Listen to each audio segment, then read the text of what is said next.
एक गुलाम जो सेनापति बना, एक सेनापति जो असली शासक बन बैठा, और एक शासक जिसकी मौत उसी के भेजे हुए हत्यारे के हाथों हुई। यह कहानी है मलिक काफूर की, दिल्ली के सबसे ताकतवर गुलाम की।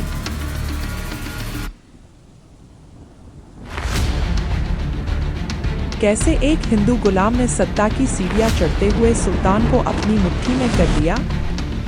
कैसे उसने खिलजी वंश के असली उत्तराधिकारियों को रास्ते से हटा दिया, और कैसे उसकी जिंदगी का अंत उसी के भेजे गए हत्यारे ने किया। इस रहस्यमय कहानी को जानने के लिए वीडियो को अंत तक देखें।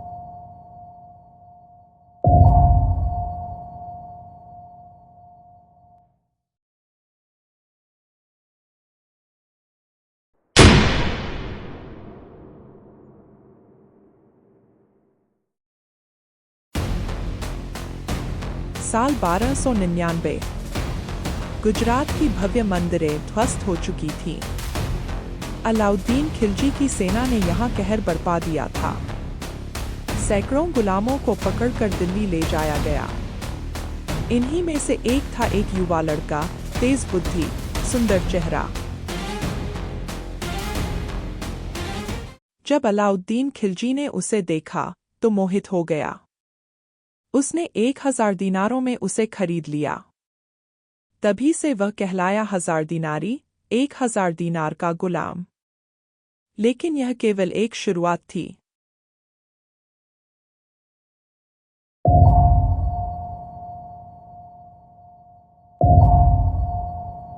मलिक काफूर अन्य गुलामों से अलग था। वह केवल तलवार का उस्ताद ही नहीं था, बल्कि उसकी राजनीतिक समझ भी गहरी थी। जल्द ही वह अलाउद्दीन खिलजी का सबसे करीबी विश्वास पात्र बन गया। लेकिन काफूर को एक खतरा था, अल्प खां। वह गुजरात का शासक था और अलाउद्दीन का रिश्तेदार भी। काफूर ने अलाउद्दीन को यह यकीन दिलाया कि अल्प खां उसे धोखा दे सकता है। नतीजा, अल्प खां को मौत के घाट उतार दिया गया।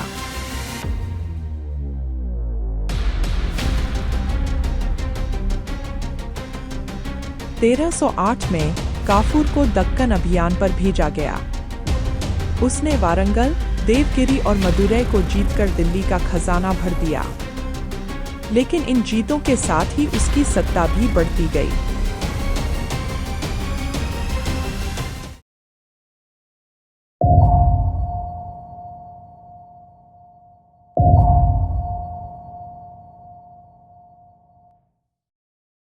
तेरह 1315 आते आते अलाउद्दीन खिलजी बेहद बीमार पड़ चुका था। वह इतना कमजोर था कि बोल भी नहीं सकता था। और काफूर, अब वह दिल्ली का असली शासक बन चुका था।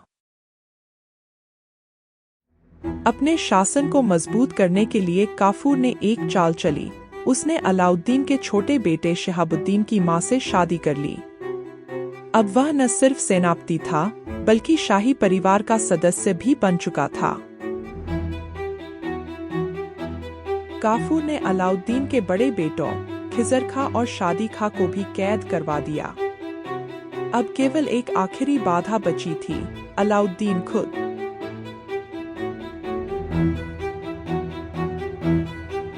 दरबार में एक बैठक हुई। सवाल था, अगला सुल्तान कौन होगा? अलाउद्दीन इतनी कमजोरी में था कि कुछ कह नहीं सका।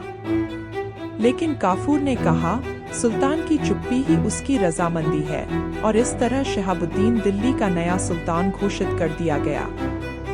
लेकिन असली शासक कौन था? मलिक काफूर।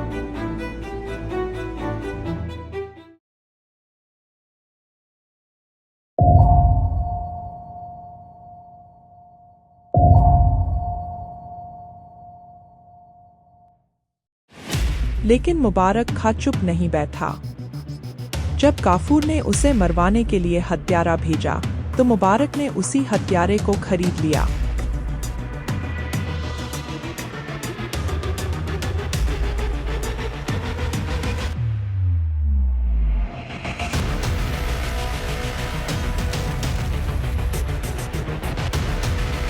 फरवरी 1316 की एक रात काफूर अपने महल में सो रहा था। तभी उसकी अपनी ही भेजी हुई मौत उसके कमरे में दाखिल हुई और अगले ही पल खंजर उसके सीने में धंस चुका था।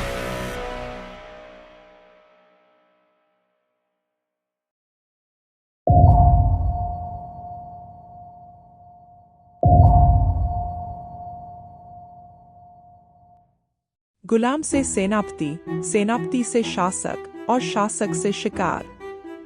मलिक काफूर की कहानी सत्ता, धोखे और विश्वासघात की एक अनूठी गाथा है। आपके विचार कमेंट करें। ऐसे और ऐतिहासिक रहस्य जानने के लिए चैनल को सब्सक्राइब करें।